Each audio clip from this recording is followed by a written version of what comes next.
할렐루야, 반갑습니다. 설 명절 가운데서도 이렇게 하나님 앞에 예배할 수 있는 시간이 있어 너무나 행복합니다. 오늘은 이렇게 녹화로 하나님 예배할 텐데요. 그래도 우리 함께 예배하시는 우리 모든 불꽃교회 성도님들 은혜 받는 시간이 되었으면 좋겠습니다. 그래서 우리 이 찬양 한 곡 할 텐데 주만 바라볼지라는 찬양입니다. 우리 이 찬양을 뜨겁게 부르고 더 귀한 말씀 듣는 시간이 되었으면 좋겠습니다.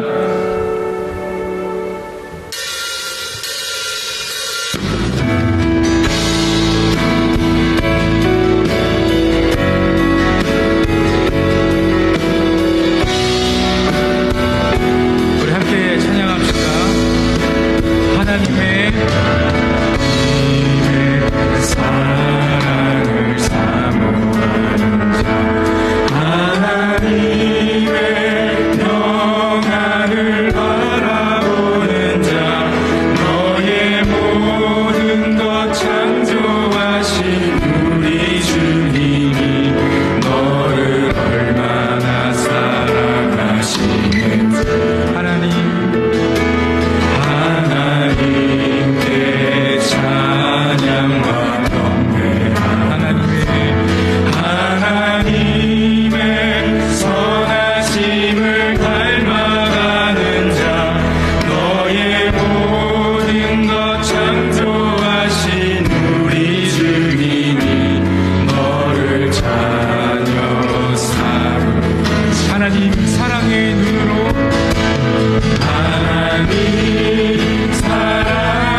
오늘 설날 저녁입니다.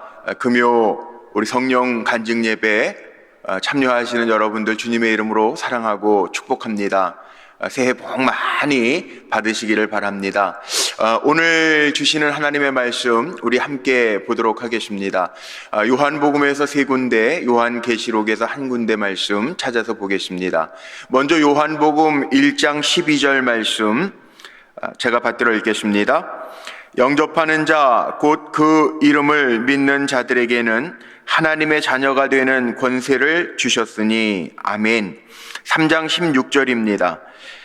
하나님이 세상을 이처럼 사랑하사 독생자를 주셨으니 이는 그를 믿는 자마다 멸망하지 않고 영생을 얻게 하려 하심이라. 아멘. 요한복음 10장 10절로 11절에 있는 말씀도 제가 읽겠습니다. 도둑이 오는 것은 도둑질하고 죽이고 멸망시키려는 것뿐이요 내가 온 것은 양으로 생명을 얻게 하고 더 풍성히 얻게 하려는 것이라. 나는 선한 목자라. 선한 목자는 양들을 위하여 목숨을 버리거니와. 아멘. 요한계시록입니다. 요한계시록 3장 20절에 있는 말씀 제가 읽겠습니다. 볼지어다 내가 문 밖에 서서 두드리노니 누구든지 내 음성을 듣고 문을 열면 내가 그에게로 들어가 그와 더불어 먹고 그는 나와 더불어 먹으리라. 아멘. 오늘 설날이죠. 설날 1월 1일 우리가 구정이라고도 그러고 이제는 설날이라고 표현하는데 1월 1일이기 때문에 새해이기 때문에 영적인 원리, 영적인 법칙을 한 번 더 짚고 은혜를 나누려고 합니다. 오늘 읽은 말씀을 보면서 아마 눈치는 채시였을 거예요. 가장 신앙의 기본적인 원리들이 담겨져 있는 우리가 흔히 일반 복음이라고 하는 요한복음에 있는 말씀들을 읽으면서 기억나십니까? 원래 전도 폭발이 생기기 전에 저 케네디 목사님이 전도 폭발의 그 복음의 원리들을 내놓기 전에는 아마 대학 다니시면서 CCC에서 활동하신 분들이나 아니면 저같이 신학대학을 다닐 때 해도 그 당시에는 복음을 전할 때 사형리라고 하는 쪽 복음 전도지가 있었습니다. 사형리, 여기에 죄인된 우리 인간이 어떻게 구원을 받게 되는지에 대한 아주 기본적인 원리가 담겨져 있는데 오늘 설날 맞이해서 금요 이렇게 성령 간증 예배 때 한 번 더 짚고 넘어가는 게 좋을 것 같아서 복음의 원리고 구원의 원리인데 한번 좀 생각해 보면서 은혜를 나누고자 합니다. 사형리의 제 첫 번째 원리는 뭡니까? 우리가 흔히 이렇게 많이 이야기했죠. 하나님은 당신을 사랑하시고 당신의 삶에 놀라운 계획을 가지고 계십니다. 이게 사형리 가운데 첫 번째 원칙이었습니다. 하나님은요, 우리를 사랑하세요. 변하지 않고 사랑하세요. 성경의 진리 가운데 가장 중요한 진리가 뭐냐 하면 하나님은 사랑이시고 그 사랑을 가지고 나를 사랑하신다는 거예요. 그 사랑을 입은 우리는 어떻게 말해야 됩니까? 무엇을 말해야 됩니까? 분명한 것은 하나님이 나를 사랑하시기 때문에 나를 향한 하나님의 계획이 있음을 우리는 선포해야 돼요. 오늘 설날을 맞이했는데 한 해를 살아가시면서 제가 선포합니다. 우리 성도님들 한 분 한 분을 향한 하나님의 계획이 있어요. 올 한 해 살아가는 동안에 덧없이 한 해를 보내게 하시는 하나님이 아니라 우리의 인생 가운데 2021년도 이 한 해를 살아가는 동안에도 하나님은 한 사람 한 사람 하나님의 사랑하는 성도들을 향한 하나님의 계획이 반드시 있음을 기억하며 사시기를 바랍니다. 하나님이 계획이 있으시기 때문에 우리를 버리지 아니하시고 사랑해 주실 것이고 하나님의 사랑으로 우리를 이끌어 주신다라고 하는 것 기억하며 사시기를 바라고, 아마 설날 오늘도 만나실 수 있는 가족들은 만나셨을 터이고 부모님이나 자녀들 함께 지금 예배드리는 성도님들도 계실 텐데 선포해 주십시오. 당신을 향한 하나님의 계획이 있습니다. 당신을 향한 하나님의 사랑이십니다. 아무개를 향한 하나님의 사랑이십니다. 아무개를 향한 내 자녀를 향한 하나님의 계획이십니다. 선포해 주세요. 너무나도 중요한 원리입니다. 그리고 하나님이 오늘날 나를 먼저 구원하신 이유이기도 합니다. 우리가 하나님의 자녀로서 하나님의 계획에 대해서 선포해야 되고, 하나님은 사랑이시라 라고 하는 것을 우리는 선포해야 합니다. 하나님이 우리를 향한 놀라운 계획을 가지고 계세요. 그 놀라운 계획이 뭐냐? 가장 놀라운 계획은요, 바로 구원이에요. 하나님의 자녀가 되어서 살아가는 것. 여기에 영적인 법칙의 시작과 끝이 여기에서부터 시작하고 맺어집니다. 내가 하나님의 자녀가 되었고 나에게는 영원한 생명, 구원이라고 하는 것이 주어졌다라고 하는 것은 잊어버리면 안 돼요. 오늘 읽은 말씀 가운데 요한복음 10장 10절 11절 말씀을 읽었어요. 예수님이 이 땅에 오신 목적을 사도 요한은 아주 분명하게 이야기하죠. 10절 말씀에 뭐라고 이야기했습니까? 분명하게 도둑이 오는 것은 도둑질하고 죽이고 멸망시키려고 하는 것뿐이요, 내가 온 것은, 주님이 오신 목적은 양으로 생명을 얻게 하고 더 풍성하게 얻게 하려는 것이라. 예수님 이 땅에 오신 것은 양으로 하여금, 우리의 목자로 오셨잖아요. 우리로 하여금 생명을 얻고 더 풍성하게 얻게 하려 하심이라. 그래서 이 생명이라고 하는 게 뭐냐 하면요, 생명을 우리에게 얻게 하시고 더 풍성하게 얻게 하신다고 그랬는데, 복음 중에 복음이라고 하는 요한복음 3장 16절에서는 이렇게 얘기합니다. 하나님이 세상을 이처럼 사랑하사 독생자를 주셨으니 누구든지 이를 믿는 자마다 멸망하지 않고 영생을 얻게 하려 하심이라. 우리에게 독생자 예수 그리스도를 보내주신 이유는요, 멸망하지 않고 영생을 얻게 하려 하심이라. 복음 중에 복음입니다. 예전에는 할머니들이 그 아이를 그 포대기에 싸서 업고 많이 보셨죠. 요즘엔 젊은 아빠들이 가슴으로 이렇게 안고 아이 품고 이렇게 다니는 것 모습을 많이 보게 되는데, 예전에 할머니들이 이렇게 업고 아이 재우시면서 그런 노래 참 많이 부르셨어요. 하나님이 세상을 이처럼 사랑하사. 이게 이 음률로 이렇게 가면은 아이가 금방 자더라고, 평안해지고요. 근데 복음 중에 복음이에요. 하나님이 세상을 이처럼 사랑하사 독생자를 주셨으니 누구든지 저를 믿는 자마다 멸망치 않고 영생을 얻으리로다. 독생자를 우리에게 보내주신, 예수님을 우리에게 보내주신 이유는요, 하나님이 나를 사랑하셔서 멸망하지 아니하고 영원한 생명을 주시기 위하여 오셨다는 거예요. 세상에 귀한 것들이 많지만 생명보다 귀한 것은 없습니다. 그래서 하나님은 우리를 향하여 사랑하고 계시고, 하나님은 우리에게 영원한 생명을 주시기 위하여 하나님의 구원의 계획을 가지고 계시다는 거예요. 죽음으로 없어질 생명이 아니라 영원한 생명을 우리에게 주시기 위하여 예수님을 이 땅에 보내주셨다는 거예요. 가만 놔두면 죽을 인생인데, 예수님 보내주셔서 누구든지 저를 믿기만 하면 영원한 생명을 누릴 수 있는 하나님의 은혜를 주셨다는 거예요. 하나님의 계획을 알고 사는 사람하고요, 하나님의 계획을 모르고 사는 사람하고는 정말 차원이 다른 삶을 살아갈 수밖에 없습니다. 구약에서 대표적인 인물 하나 예를 들게요. 야곱이라고 하는 사람이요, 인간적인 실수를 가지고 형을 속여먹고 아버지로부터 축복을 받습니다.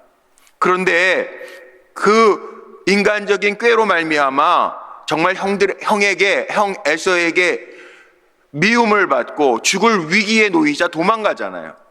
도망가다가 창세기 28장에 보면 베델이라고 하는 곳, 이름 루스인데 원래 그게 하나님 만나고 나서 벳엘, 하나님을 만난 곳이라고 해서 베델로 이름이 바뀌잖아요. 거기에서 체험한 게 있죠. 땅과 하늘이 잘 연결되어서 하나님의 사자들이 오르락 내리락 하는 것을 봅니다. 그리고 그 하나님을 만난, 자기는 곤고하고 인생에 지쳐 있는데 그 하나님을 만나고 나서 야곱이 고백한 게 있어요. 하나님이 과연 여기 계시건을 내가 알지 못했다라고 하는 고백을 하면서 자기가 인간적으로 가지고 있었던 모든 것, 그땐 기름이었죠. 다 쏟아 붓습니다. 그리고 고백했어요. 하나님이 과연 여기 계신 것을 내가 알지 못해. 하나님 나와 함께 하신다고 그랬는데 그 하나님이 나와 함께 하시는 것을 정말 느끼고 체험했다라고 하는 거죠. 그리고 지금까지 자기가 살아왔던 것, 하나님 없이 살았던 것, 그거 한탄스럽게 하나님이 여기 계신데, 여기도 계시는데, 나와 함께 하시는데 내가 몰랐다라고 하는 고백을 남겨요. 그리고 나서 하나님의 은혜를 깨달으니까 야곱은요, 그 다음부터는 제단을 쌓습니다. 하나님 앞에 단을 쌓고요, 하나님과 함께하는 삶을 살아갑니다. 자, 하나님하고 동행하는 삶을 살아가는 달라요. 전 올 한 해 새해 오늘 첫날인데 설날을 맞이했는데 우리 성도님들이 이거 깨닫고 살았으면 좋겠어요. 하나님 나를 향한 계획이 있습니다. 고백하고요. 하나님 나를 사랑하십니다. 하나님이 나와 함께 하십니다. 야곱처럼 과연 하나님이 나와 함께 하시거늘 내가 알지 못했다라고 하는 고백. 하나님 나를 향하여 사랑의 계획을 가지고 계시고 올 한 해 살아가는 동안에도 내가 아무리 좋은 계획을 세워 하나님이 이루신다라고 하는 믿음을 가지고 살아가는 이 영적인 원리, 영적인 법칙을 마음에 담고 사는 우리 불꽃교회 성도님들이 되시기를 주님의 이름으로 축복합니다. 두 번째 원리가 있어요. 이거 죄의 문제죠. 우리는 죄 때문에 하나님의 놀라운 계획을 알 수 없게 되었는데, 그래서 성경에 보면요, 우리 전도 폭발할 때에도 그런 암송하잖아요. 로마서 3장 23절, 로마서 6장 23절 다 비슷한 내용인데 3장 23절에 보니까 뭐라고 나와 있냐면, 모든 사람이 죄를 범하였음에 하나님의 영광에 이르지 못하더니, 죄 때문에 하나님의 계획을 몰라요. 죄 때문에 가리워져서 하나님의 뜻을 모르고 잊어버릴 때가 있어요. 로마서 6장 23절에는 뭐라고 이야기합니까? 죄의 삭슨, 죄의 값은 사망이라는 거예요. 이 생명이라고 하는 게 죽음 때문에 더 귀하게 느껴지잖아요. 이 생명이라고 하는 게 전제하고 있는 게 뭐예요? 죽는다라고 하는 거예요. 죽는다라고 하는 거. 죽는 게 뭡니까? 인생에 있어서. 흔히들 이렇게도 표현하는 분들이 있죠. 힘들고 어려우면 내가 사는 것 같으나 사는 게 말이 아니에요. 사는 거 사는 게 아니에요. 이런 표현들을 씁니다. 무슨 얘기일까요? 뭐 마지못해 삽니다. 너무 힘들지만 힘에 겨워 그냥 사는지도 모릅니다. 이렇게 산다고 표현하는 분도 있고요. 어떤 분들은 또 이런 표현도 쓰기도 하죠. 내 안에 쓴 뿌리가 나를 괴롭혀서 내 삶의 기쁨을 다 빼앗아 가버렸기 때문에 내가 지금 사는 게 말이 아니에요. 이렇게 표현하는 분들도 있어요. 지난 주일날 말씀의 제목 혹시 기억하십니까? 고난 없는 인생은 없다 라고 하는 제목으로 좀 도발적인 제목이었지만 말씀을 나눴던 기억하실 겁니다. 살아가다 보면 고난이 없는 인생은 아무에게도 없습니다. 왜냐하면 우리가 살아있는 동안에는 육을 입고 살아가니까 고난이 있고요. 또 우리가 사람과 부딪혀 살아가니까 고난도 있고요. 내가 살아있기 때문에 문제를 느끼는 거예요. 그런데 성경에서 말하는 죄라고 하는 거는요, 쓴뿌리만 이야기하는 게 아닙니다. 사람과 사람과의 관계 속에서만 생기는 것이 아닙니다. 우리는 죄, 그러면 도덕적인 걸로만 생각하고 법적인 것만 생각해요. 성경에서 말하는 죄라고 하는 건 다른 거 아니에요. 목자 없는 양같이 행하면서 사는 것, 이게 죄예요. 그러니까 이 죄 때문에 하나님의 계획을 모르고 가리워졌다고 한다면 이 성경에서 말하는 이 죄라고 하는 문제를 해결할 수 있는 방법이 있어요. 지금까지는 목자 없는 것 같이 살았지만 나의 참 주인이 예수님이라고 하는 고백, 주님이 나의 목자 되신다라고 하는 고백, 아니 주님이 나의 목자, 나의 주인이 되셨습니다라고 하는 믿음을 가지고 살아가는 것, 너무나도 중요하다는 거예요. 인간이 지은 가장 큰 죄가 뭐냐면 하나님 무시하는 거잖아요. 그래서 오늘 읽었던 요한복음 10장 10절 말씀에도 주님이요 양들의 문이 되시고 우리에게 생명을 주러 오셨다는 거예요. 선한 목자시라는 거예요. 도둑은 도둑질하러 오지만 주님은 이 땅에 왜 오셨냐면 우리에게 참 목자로서 양들을 인도하고 생명을 주러 오셨다는 거예요. 죄의 문제는 어떻게 해결받는 거냐 하면 내가 죄 안 지어야지, 그 문제가 아니고요. 참 목자이신 주님을 내가 영접해서 나의 주인으로 삼고 내가 주님과 함께 산다라고 하는 것, 이것이 바로 우리의 삶의 고백이 되어질 때 죄의 문제가 해결될 수 있다는, 주님이 우리의 목자 되신다고요. 그러니까 우리는 주님을 나의 목자 삼고 하나님의 계획 안에 들어가는, 내 노력으로 들어가는 게 아니라 나를 인도하시는 양의 문 대신 주님이 길이요 진리요 생명이라고 그래요. 주님이 나의 길 되십니다 고백하고 하나님의 계획 안에 들어올 때 우리는 사는 역사가 있다는 거죠.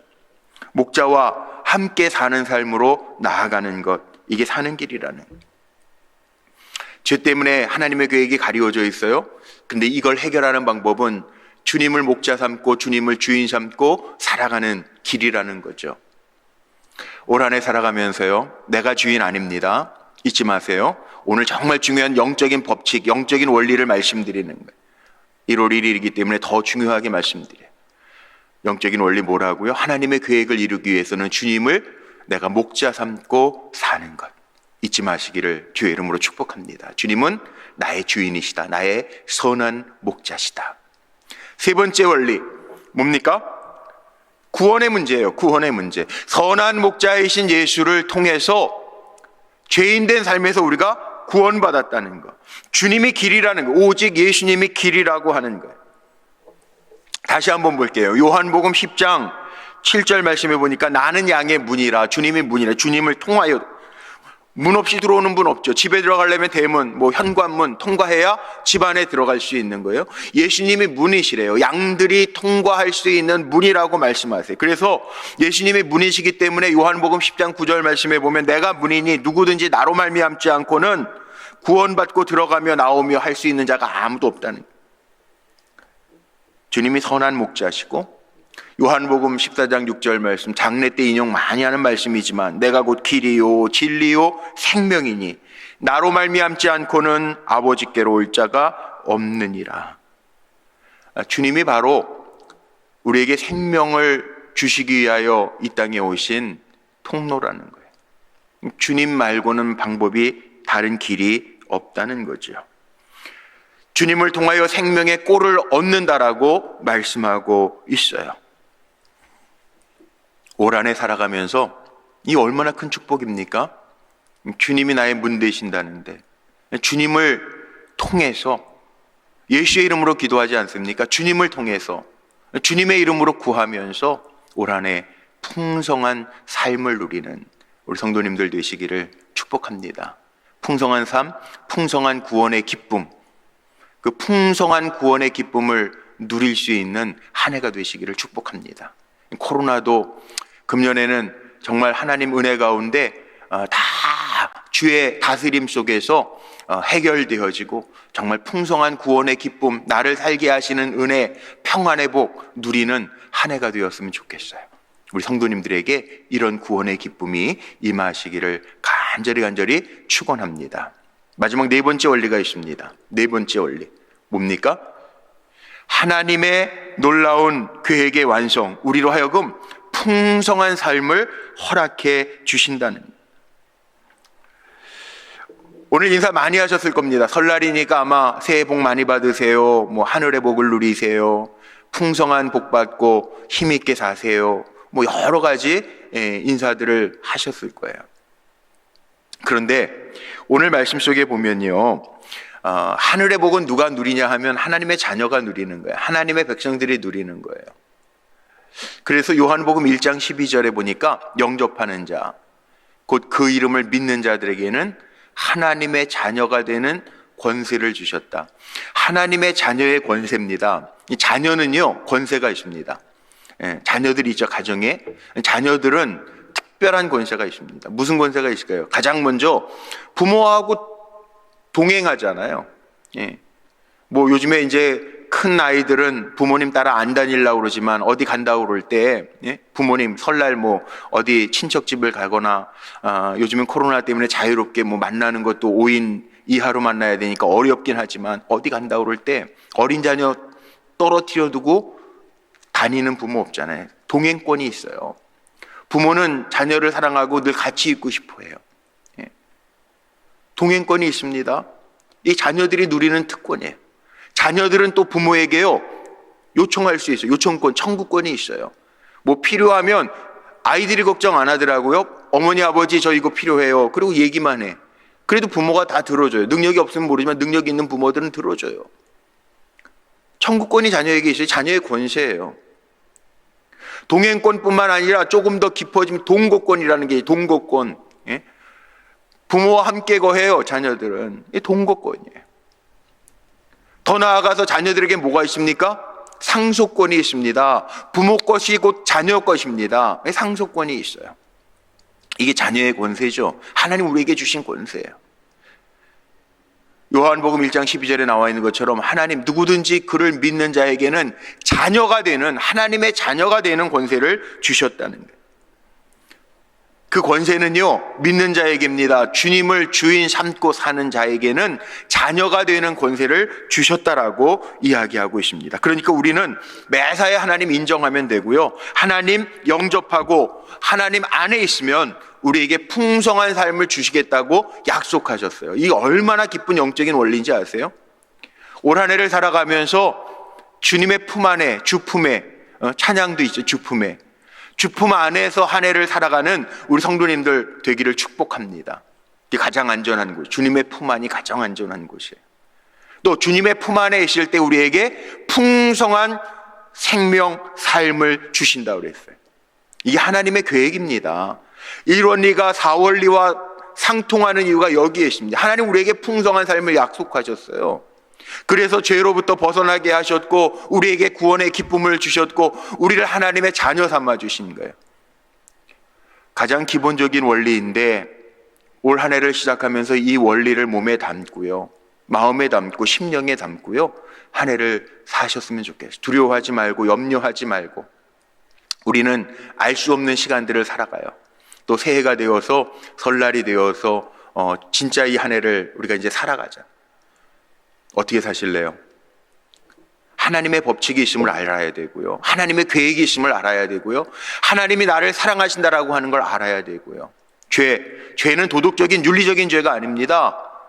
목자 없는 양같이 헤매면 안 돼. 우리 주님이 선한 목자가 되어주시고 우리의 좋은 목자가 되셔서 여호와는 나의 목자시니 내게 부족함이 없으리로다 고백하면서 가는 거예요.